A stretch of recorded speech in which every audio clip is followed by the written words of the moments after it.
ಒಂದು ಫೋನ್ ತೆಗೆದುಕೊಂಡ್ರೆ ಅದನ್ನ ಕೆಲವು ವರ್ಷಗಳವರೆಗೆ ಬಳಸ್ತಾರೆ. ಅದರಲ್ಲೂ ಆಂಡ್ರಾಯ್ಡ್ ಫೋನ್ ಹಳೇದಾಗುತ್ತಾ ಹೋದಂತೆ ಅದರ ಕಾರ್ಯನಿರ್ವಹಣೆಯ ವೇಗದಲ್ಲಿ ಕುಂಠಿತವಾಗುತ್ತೆ. ಆ ಸಂದರ್ಭದಲ್ಲಿ ಫೋನ್ ಬದಲಾಯಿಸೋದು, ಸರ್ವಿಸ್ ಸೆಂಟರ್ಗೆ ಕೊಡೋದನ್ನ ಮಾಡ್ತಾರೆ. ಅದರ ಬದಲು ನೀವೇ ಕೆಲವೊಂದು ಟ್ರಿಕ್ಸ್ ಉಪಯೋಗಿಸಿ ನಿಮ್ಮ ಹಳೆಯ ಫೋನ್ ಹೊಸದರಂತೆ ಕಾಣಿಸುವಂತೆ ಮಾಡಬಹುದು ಮತ್ತು ಫೋನ್ ವೇಗವನ್ನು ಕೂಡ ಹೆಚ್ಚಿಸಬಹುದು. ಸಾಮಾನ್ಯವಾಗಿ ಸ್ಮಾರ್ಟ್ ಫೋನ್ ಹಳೆಯದಾಗ್ತಿದ್ದಂತೆ ಅದರಲ್ಲಿ ಹಲವು ಸಮಸ್ಯೆಗಳು ಕಾಣಿಸಿಕೊಳ್ಳಲು ಪ್ರಾರಂಭಿಸುತ್ತವೆ. ಹೊರಗಡೆ ಎಷ್ಟೇ ಹೊಳೆಯುತ್ತಿದ್ರೂ ಅಗತ್ಯವಿದ್ದಾಗ ಸಮಯಕ್ಕೆ ಸರಿಯಾಗಿ ಕೆಲಸ ಮಾಡದಿದ್ರೆ, ಹ್ಯಾಂಗ್ ಆಗ್ತಿದ್ರೆ ಕೆಟ್ಟ ಕೋಪ ಬರುತ್ತೆ.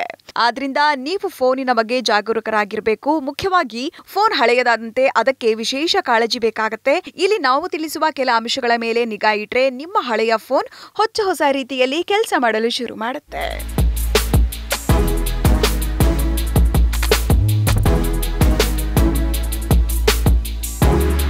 ಅನೇಕ ಬಾರಿ ಜನರು ಫೋನ್ನ ಆಪರೇಟಿಂಗ್ ಸಿಸ್ಟಮ್ ಅನ್ನ ದೀರ್ಘಕಾಲದವರೆಗೆ ಅಪ್ಡೇಟ್ ಕೊಟ್ಟೇ ಇರೋದಿಲ್ಲ. ಈ ಕಾರಣದಿಂದಾಗಿ ಫೋನ್ ಹೊಸ ವೈಶಿಷ್ಟ್ಯಗಳು ಹಾಗೂ ಭದ್ರತಾ ನವೀಕರಣಗಳನ್ನ ಪಡೆಯೋದಿಲ್ಲ. ಫೋನ್ ಸಮಸ್ಯೆಗಳನ್ನ ಎದುರಿಸಲು ಪ್ರಾರಂಭಿಸುತ್ತೆ, ಅಲ್ಲದೆ ನಿಧಾನವಾಗಿ ಕೆಲಸ ಮಾಡಲು ಪ್ರಾರಂಭಿಸುತ್ತೆ. ಫೋನ್ ನಿಧಾನವಾಗಿ ಹ್ಯಾಂಗ್ ಆದ್ರೆ ಅದೊಂದು ದೊಡ್ಡ ಸಮಸ್ಯೆ. ಅಪ್ಡೇಟ್ ಕೊಟ್ರೆ ಹೆಚ್ಚಿನ ಸಮಸ್ಯೆಗೆ ಪರಿಹಾರ ಸಿಗಲಿದೆ.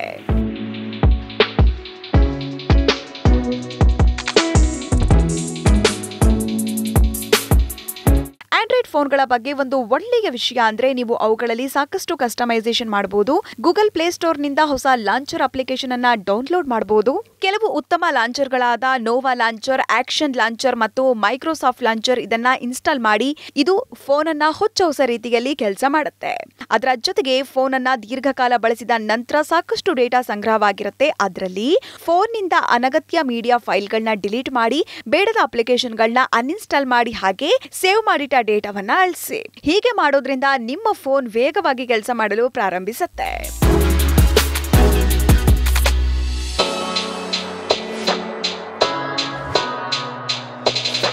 ಅಷ್ಟೇ ಅಲ್ಲದೆ ಫೋನ್ ಅನ್ನ ಹೊಸದಾಗಿ ಕಾಣುವಂತೆ ಮಾಡಲು ನೀವು ಒಮ್ಮೆ ಫ್ಯಾಕ್ಟರಿ ರೀಸೆಟ್ ಮಾಡಬಹುದು. ಇದು ನಿಮ್ಮ ಫೋನ್ ಇಂದ ಎಲ್ಲಾ ಜಂಕ್ ಫೈಲ್ಗಳನ್ನ ಡಿಲೀಟ್ ಮಾಡುತ್ತೆ. ಆದ್ರೆ ಫ್ಯಾಕ್ಟರಿ ರೀಸೆಟ್ ಮಾಡುವ ಮೊದಲು ಫೋನ್ ಡೇಟಾದ ಬ್ಯಾಕಪ್ ತೆಗೆದುಕೊಳ್ಳಿ. ಏಕೆಂದ್ರೆ ಫ್ಯಾಕ್ಟರಿ ರೀಸೆಟ್ ನಲ್ಲಿ ಕಾಂಟ್ಯಾಕ್ಟ್, ಫೋಟೋ, ವಿಡಿಯೋ ಎಲ್ಲಾ ಡೇಟಾವು ಡಿಲೀಟ್ ಆಗುತ್ತೆ. ಹೀಗಾಗಿ ಆ ಬಗ್ಗೆ ಎಚ್ಚರ ವಹಿಸಿ.